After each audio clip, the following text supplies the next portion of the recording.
बोलो भारत माता की,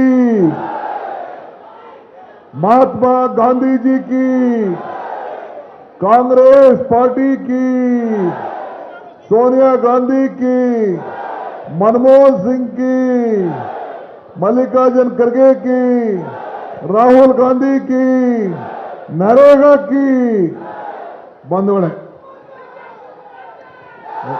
ಆಯ್ತು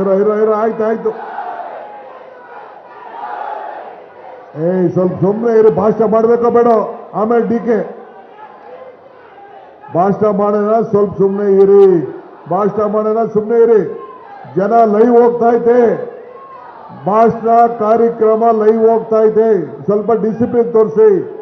ಮಹಾತ್ಮ ಗಾಂಧಿ ಮಕ್ಕಳು ನೀವು, ಕಾಂಗ್ರೆಸ್ ಮಕ್ಕಳು ನೀವು, ಸುಮ್ಮನಿರಿ.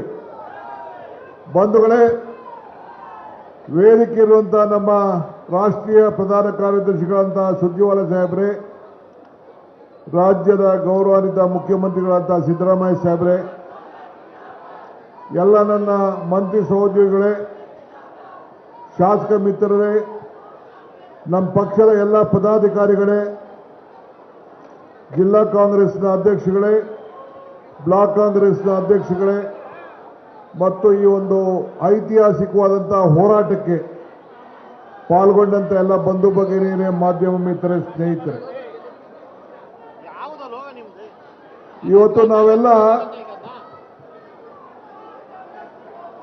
ನಮ್ಮ ಹಕ್ಕು, ನಮ್ಮ ಉದ್ಯೋಗ, ಬಡವರ ಹಕ್ಕಿಗೋಸ್ಕರ ನಾವು ಹೋರಾಟವನ್ನು ಮಾಡ್ತಾ ಇದ್ದೇವೆ. ಯಾರಿಗೆ ಕೂಲಿ ಇಲ್ಲ, ಯಾರಿಗೆ ಉದ್ಯೋಗ ಇಲ್ಲ, ಅವರಿಗೆ ಉದ್ಯೋಗವನ್ನು ಕೊಟ್ಟದ್ದು ಶ್ರೀಮತಿ ಸೋನಿಯಾ ಗಾಂಧಿ ಅವರ ನೇತೃತ್ವದಲ್ಲಿ ಮನಮೋಹನ್ ಸಿಂಗ್ ಸರ್ಕಾರ. ಇಡೀ ಪ್ರಪಂಚ ನಮ್ಮ ಉದ್ಯೋಗ ಖಾತ್ರಿ ಯೋಜನೆಯನ್ನು ಗಮನಿಸಿತ್ತು. 2013ರಲ್ಲಿ ವರ್ಲ್ಡ್ ಬ್ಯಾಂಕ್ ಇದೊಂದು ಬಹಳ ವಿಶ್ವ ಬ್ಯಾಂಕ್, ವರ್ಲ್ಡ್ ಬ್ಯಾಂಕ್ ಅಂದರೆ ವಿಶ್ವ ಬ್ಯಾಂಕ್, ನರೇಗಾ ಯೋಜನೆ ಒಂದು ಬಹಳ ಅತ್ಯುತ್ತಮವಾದಂತಹ ಯೋಜನೆ ಅಂತ ಹೇಳಿ ಅವರು ನಮಗೆ ಸರ್ಟಿಫಿಕೇಟ್ ಕೊಟ್ಟರು. ಸುಮಾರು 5800, ಹೆಚ್ಚು ಕಮ್ಮಿ 6000 ಪಂಚಾಯಿತಿಗಳು. ಯಾವ ಸುಮ್ಮನೆ ಇರೋ, ಸ್ವಲ್ಪ ಸುಮ್ಮನೆ ಇರೋ, ಯಾರ ತರಲೆಗಳು, ಸುಮ್ಮನೆ ಇರೋ. ಯಾರು ಕರೆದ್ರೆ ಎಳದಾಕ ವಯಸ್ಸಿಗೆ ಡಿಕೆ ಅಂತೆ. ಸುಮಾರು 6000 ಪಂಚಾಯಿತಿಗಳು ಇದ್ದು ಈಗ 7000 ಚಿಲ್ಲರೆ ಪಂಚಾಯತ್, 5700 ಚಿಲ್ಲರೆ ಪಂಚಾಯಿತಿಗಳು ಇವತ್ತಿದೆ. 6000 ಕೋಟಿ ರೂಪಾಯಿಗಳನ್ನು ಖರ್ಚು ಮಾಡ್ತಾ ಇದ್ರು. 6000 ಕೋಟಿ ರೂಪಾಯಿ. ಪ್ರತಿಯೊಬ್ಬರು ಕೂಡ ಉದ್ಯೋಗ ಬೇಕಾದವರು ಉದ್ಯೋಗ ಏನು ಮಾಡಬೇಕು ಅಂತೇಳಿ ಪಂಚಾಯಿತಿಗಳಲ್ಲಿ ಪಂಚಾಯಿತಿ ಸದಸ್ಯರುಗಳು ತೀರ್ಮಾನ ಮಾಡ್ತಾ ಇದ್ರು. ಏನು ಉದ್ಯೋಗವನ್ನು ತೆಗೆದುಕೊಳ್ಬೇಕು ಅಂತೇಳಿ ಪಂಚಾಯಿತಿಯವರೆಲ್ಲ ಕೂತ್ಕೊಂಡು ಅವರು ಆ ಪಂಚಾಯಿತಿ ಅಭಿವೃದ್ಧಿ ಬಗ್ಗೆ ಕೆಲಸ ಮಾಡ್ತಾ ಇದ್ರು. ಮನಮೋಹನ್ ಸಿಂಗ್ ರವರು, ಸಿಪಿ ಜೋಶಿ ಅವರು ಕೇಂದ್ರ ಮಂತ್ರಿಯಾಗಿದ್ದಾಗ ಸೋನಿಯಾ ಗಾಂಧಿ ಅವರ ಮಾರ್ಗದರ್ಶನದ ಮೇಲೆ ಯಾರು ಬೇರೆ ಜಮೀನುಗಳಿಗೆ ಹೋಗಿ ಕೆಲಸ ಮಾಡೋಕ್ಕೆ ಅವಮಾನ ಆಗ್ತದೆ ಅಂತೇಳಿ ಕೂಲಿಯನ್ನು ಕೊಡಬೇಕು ಅಂತೇಳಿ ತನ್ನ ಸ್ವಂತ ಜಮೀನಲ್ಲೂ ಕೂಡ ಉದ್ಯೋಗ ಮಾಡಿಕೊಂಡ್ರೆ ಅವ್ರಿಗೆ ಕೂಲಿ ಕೊಡುವಂಥ ಒಂದು ಐತಿಹಾಸಿಕವಾದಂಥ ತೀರ್ಮಾನವನ್ನು UPA ಸರ್ಕಾರ ಮಾಡ್ತು. ಅಂದರೆ ನಿಮ್ಮ ಜಮೀನಲ್ಲಿ ಮಟ್ಟ ಮಾಡ್ಕೋಬೇಕಾದ್ರೆ, ನೀವು ಆಶ್ರಯ ಮನೆ ಕಟ್ಕೋಬೇಕಾದ್ರೆ, ಇಂದಿರಾವಾಸ್ ಮನೆ ಕಟ್ಕೋಬೇಕಾದ್ರೆ, ನಿಮ್ಮ ದನಿನ ಕೊಟ್ಟಿಗೆ ಕಟ್ಕೋಬೇಕಾದ್ರೆ, ಎಲ್ಲ ವ್ಯವಸಾಯಕ್ಕೆ ಉಪಯೋಗ ಮಾಡಿಕೊಂಡು ನೀವು ಏನೇ ಮಾಡಿದ್ರು ಕೂಡ ನೀವು ರಿಜಿಸ್ಟರ್ ಮಾಡಿಕೊಂಡ್ರೆ ನಿಮಗೆ ಕೂಲಿ ಕೊಡುವಂಥ ಒಂದು ವ್ಯವಸ್ಥೆಯನ್ನು ಈ ಕಾಯ್ದೆ ಕೊಟ್ಟಿತ್ತು. ಇದು ದೊಡ್ಡ ಆಂದೋಲನ ರೀತಿ ನಡೀತಾ ಇತ್ತು. 90% ಇವತ್ತು ಕೊಡ್ತಾ ಇದ್ರು. ಯಾವ್ದಾದ್ರು ಉದ್ಯೋಗ, ಯಾವ್ದಾದ್ರು ಸಿಮೆಂಟು, ಕಬ್ಬಣ ಉಪಯೋಗಿಸೋಂಥ ಕಾರ್ಯಕ್ರಮ ಇದ್ರೆ ಆಗ ಒಂದು 25%, ನಮ್ಮ ರಾಜ್ಯ ಸರ್ಕಾರ ಕೊಡ್ತಾ ಇತ್ತು. ಇಂಥ ವ್ಯವಸ್ಥೆ ಇತ್ತು. ಪ್ರತಿಯೊಂದು ಸುಮಾರು 7,000 ಜನ ಇದಕ್ಕೆ ಉಸ್ತುವಾರಿಗೆ ಜವಾಬ್ದಾರಿಯನ್ನು ನೇಮಕ ಮಾಡಂತ ಉದ್ಯೋಗಗಳು ಕೂಡ ಇವತ್ತು ಸೃಷ್ಟಿಯಾಗಿತ್ತು. ಇವತ್ತು ಎಲ್ಲ ಕೂಡ ಇವತ್ತು ಮುಗಿಸಿ ಮಹಾತ್ಮ ಗಾಂಧೀಜಿಯವರ ಹೆಸರನ್ನ ತೆಗೆದುಹಾಕ್ಬಿಟ್ಟು ಇವತ್ತು ಈ ಯೋಜನೆಗೆ ಹೊಸ ರೂಪವನ್ನು ಕೊಟ್ಟಿದ್ದಾರೆ. 60% ಕೇಂದ್ರ ಅಂತೆ, 40% ನಾವಂತೆ. ಇದು ಅಸೆಂಬ್ಲಿಲಿ ನಾವು ಪ್ರತ್ಯೇಕವಾದಂಥ ಚರ್ಚೆಗೆ ಈ ವಿಧಾನಸೌಧವನ್ನು ನಾವು ಕರೆದಿದ್ದೇವೆ. ಇವತ್ತು ನಮ್ಮ HK ಪಾಟೀಲರು ಮತ್ತು ಅನೇಕರೆಲ್ಲ ಸಲಹೆ ಕೊಟ್ಟರು, ಪಕ್ಷ ಒಪ್ಕೊಂಡು, ಸರ್ಕಾರ ಒಪ್ಕೊಂಡು ಇವತ್ತು ನಾವು ಕರೆದಿದ್ದೇವೆ. 2 ದಿನಗಳ ಕಾಲ ಈ ವಿಚಾರದಲ್ಲಿ ಚರ್ಚೆ ಮಾಡ್ತೇವೆ. ಬಿಜೆಪಿಯವರು ಏನು ಅದಕ್ಕೆ ಮಾತಾಡ್ತಾರೋ ಕೇಳಿ ನೋಡೋಣ. ಆದರೆ ಇವತ್ತು ಬಿಜೆಪಿಯವರು ಅಲ್ಲೋಗಿ ಗಾಂಧೀಜಿ ಪ್ರತಿ ಮುಂದೆ ಪ್ರತಿಭಟನೆ ಮಾಡ್ತಾ ಇದ್ದಾರೆ ಅಂತೇಳಿ ನನಗೆ ಮಾಹಿತಿ ಬಂತು. ಎಲ್ಲರೂ ಉಂಟೇನ್ರಿ, ನಿಮಗೆ ಗಾಂಧೀಜಿ ಪ್ರತಿಮೆ ಮುಂದೆ ಕೂತ್ಕೊಳ್ಳೋಂಥ ಹಕ್ಕನ್ನ ನೀವು ಕಳ್ಕೊಂಡಿದ್ದೀರಿ. ಇನ್ನು ಮುಂದಕ್ಕೆ ಎಲ್ಲೂ ಕೂಡ ನಿಮ್ಮ ಕಚೇರಿಯಲ್ಲಿ ಗಾಂಧಿ ಫೋಟೋ ಇಟ್ಕೊಳ್ಳಕ್ ಆಗೋದಿಲ್ಲ. ಗಾಂಧೀಜಿನ ನಾಥುರಾಮ್ ಗೋಡ್ಸೆ ಕೊಂದದ್ದಲ್ಲ, ನೀವೆಲ್ಲ ಬಿಜೆಪಿಯವರು ಸೇರಿ, NDA ಅವರು ಸೇರಿ ಇವತ್ತು ಅವರನ್ನ ಕೊಲ್ತಾ ಇದ್ದೀರಿ. ಯಾವ ಕಾರಣಕ್ಕೂ ಅವರ ಹೆಸರನ್ನ ಕೊಲ್ಲಿಕ್ಕೆ ಸಾಧ್ಯ ಇಲ್ಲ. ಹಳ್ಳಿಗಳ ಉದ್ಧಾರದ ಯೋಜನೆ ನರೇಗಾ. ಬಿಜೆಪಿ ಅದಕ್ಕೆ ಒಂದು ರೋಗವನ್ನು ತಂದು ಕೊಡ್ತಾ ಇದ್ದೀರಿ ಹಳ್ಳಿಗಳಿಗೆ. ಗಾಂಧೀಜಿಯವರನ್ನ ದ್ವೇಷದಿಂದ ನೀವು ಕಾಣ್ತಾ ಇದ್ದೀರಿ. ಅದಕ್ಕೆ ನಮಗೆ ನಿಮ್ಮ ಕಾಯ್ದೆ ಬೇಡ.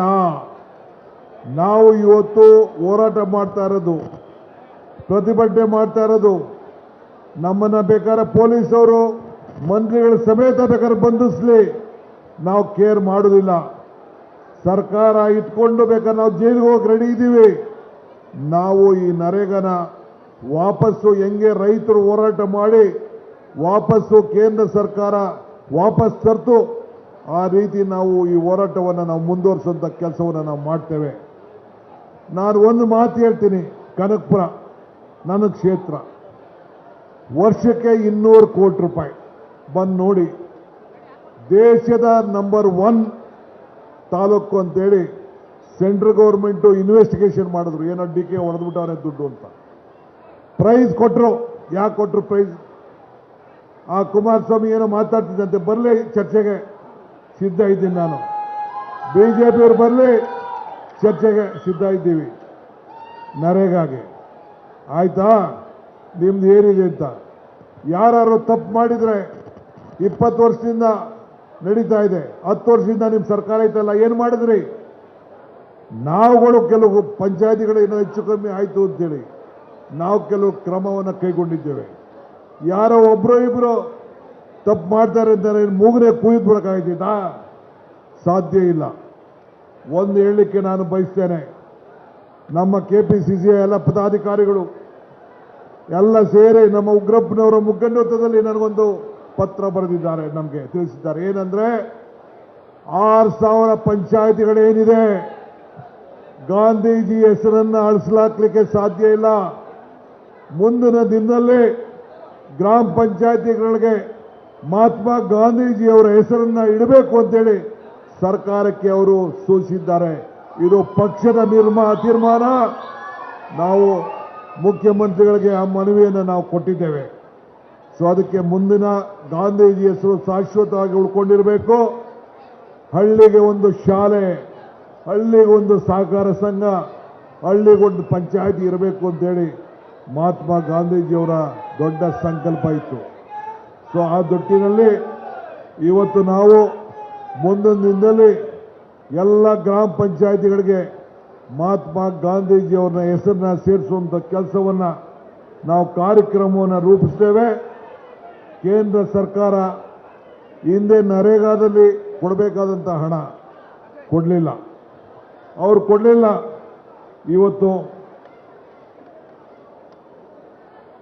ಇವತ್ತು ಬಿಜೆಪಿಯವರು ಇವತ್ತು ಏನು ನಮ್ಮ ನರೇಗಾ ಕಾರ್ಯಕ್ರಮವನ್ನು ವಜಾ ಮಾಡಿದ್ದಾರೆ.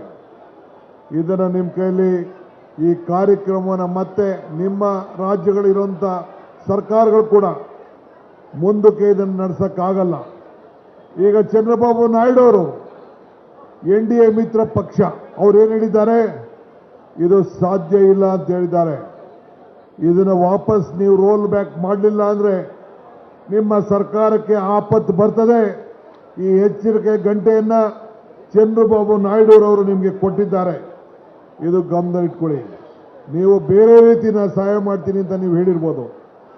ಇದು ಈ ದೇಶಕ್ಕೆ ಮಾಡ್ತಾರಂಥ ಒಂದು ದ್ರೋಹ. ಒಂದು ಕಣ್ಣಿಗೆ ಬೆಣ್ಣೆ, ಒಂದು ಕಣ್ಣಿಗೆ ಸುಣ್ಣ, ಇದನ್ನು ನೀವು ಹಾಕ್ತಾ ಇದ್ದೀರಿ.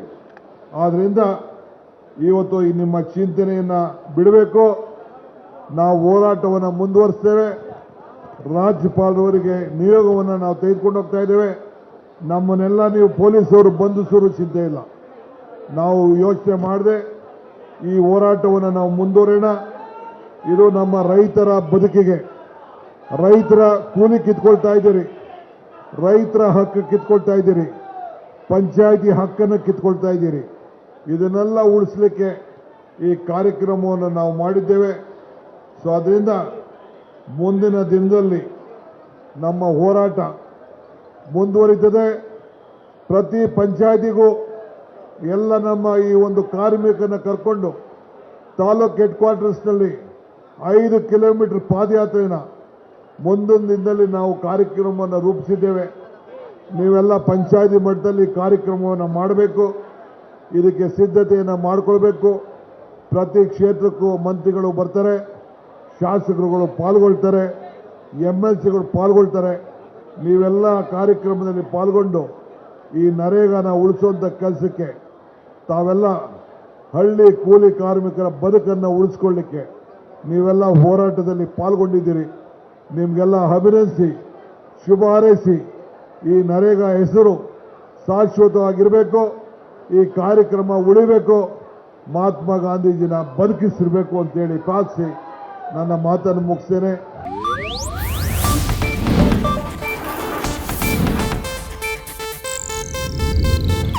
ಇದು ಏಷ್ಯಾನೆಟ್ ನ್ಯೂಸ್ ನೆಟ್ವರ್ಕ್ ಪ್ರಸ್ತುತಿ.